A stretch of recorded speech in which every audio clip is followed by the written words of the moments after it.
안녕하세요. 서울삽치과 연문서 원장입니다. 오늘은 서지컬 가이드의 실패를 줄이는 것 두 번째 시간입니다. 지난번과 달리 이번에는 서지컬 가이드의 실패가 어디서부터 나올 수 있는지에 대해서 좀 더 자세하게 알아보도록 할 거고요.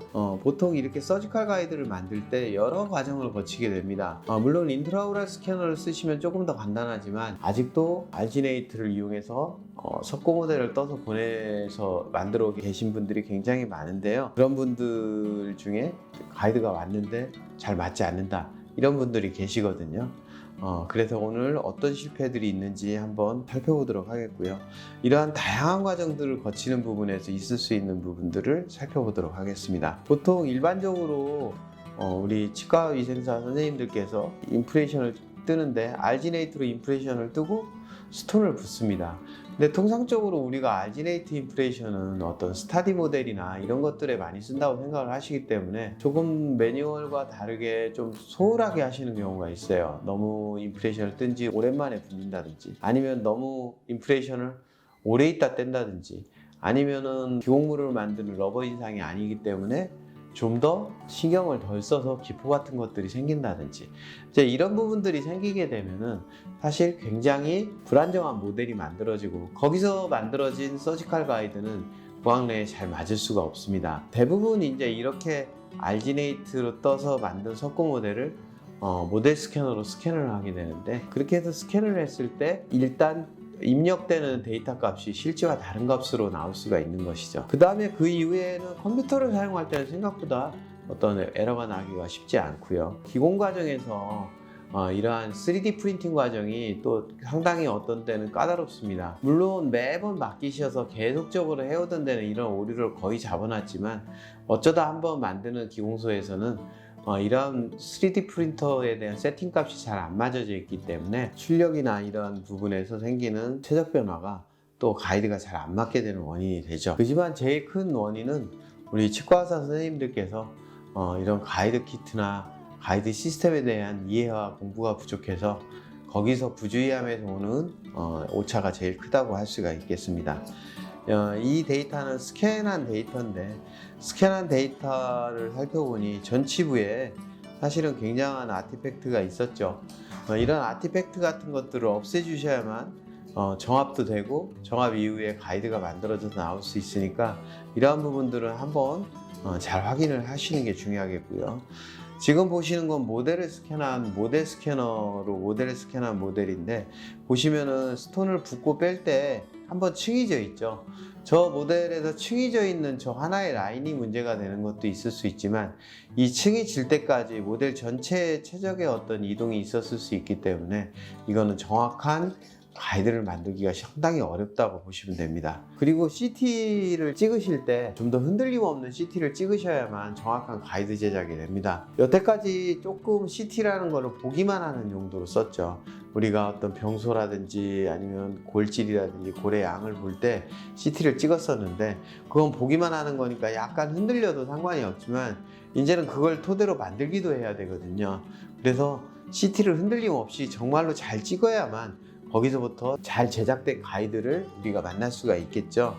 그래서 이러한 CT 테이킹의 기본적인 요구사항, 가이드용 CT와 우리가 어떤 병소나 사랑니를 발치할 때 찍는 CT는 분명히 찍는 방법도 약간은 좀 다르고 사전에 지식이 있어야만 합니다. 그 다음 더 중요한 것 중에 하나가 피트 체킹인데요.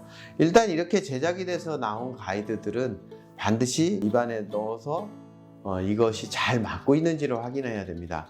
이게 안 맞는다고 하면 사실은 이 가이드로 수술을 하시면 안 되죠. 안 맞는 가이드는 매뉴얼로 수술하는 것보다 더 위험한 상황이 될 수 있습니다.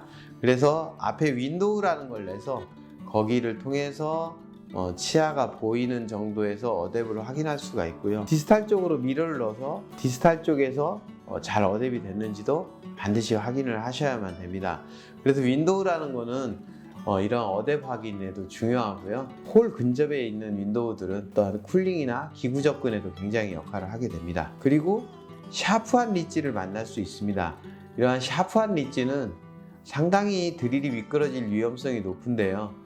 이런 경우는 본 플래티닝 드릴 같은 거를 활용해서 이 부분을 충분히 삭제를 해준 다음에 들어가는 것도 좋은 방법입니다. 보통 이렇게 샤프한 리지가 있는 거를 힘대로 누르게 되면은 굉장히 미끄러질 확률이 높게 되죠. 그래서 본 플래트닝 드릴로 샤프한 리지를 제거하고 그 다음에 포인트 드릴 가지고 타치 해가면서 진행을 하게 되면 샤프한 리지도 어느 정도 극복을 할 수가 있습니다. 이런 경우 만약에 드릴이 미끄러지게 되면 이렇게 생각지도 못한 수술의 방향으로 전개될 수 있으니 이러한 드릴이 미끄러지는 게 가장 큰 어떤 가이드의 실패라고 생각을 하시면 되고, 굉장히 뾰족하다든지 아니면은 발치와 같이 셉텀이 있다든지 하는 부분에서는 충분히 가이드를 써도 미끄러질 수 있기 때문에 이러한 미끄러지지 않는 방법들을 생각해서 드리링을 하셔야만 됩니다. 보통 통상적으로 이렇게 본 플래트닝 드릴을 쓰게 되면 샤프한 리지를 제거를 할 수가 있고 티슈 펀칭도 됩니다. 그 다음에 5mm 드릴, 포인트 드릴 같은 경우를 터치 하면서 한꺼번에 쭉 밀고 들어갔다가 미끄러지지 않도록 조심스럽게 터치하면서 드릴링을 하시면은 이러한 샤프한 리지를 극복할 수가 있고요.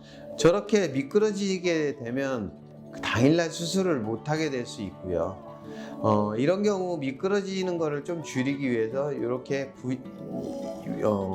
슬리브에 들어가는 튜브를 만들어서 2.2mm 스트레이트 드릴을 쓰기도 합니다. 오늘 알아본 거는 이러한 가이드를 사용할 때 실패가 있을 수 있는 부분에서 가장 큰 실패라고 할 수 있는 어댑테이션, 가이드가 잘 적합성을 갖고 있는지를 확인하셔야 되는 것.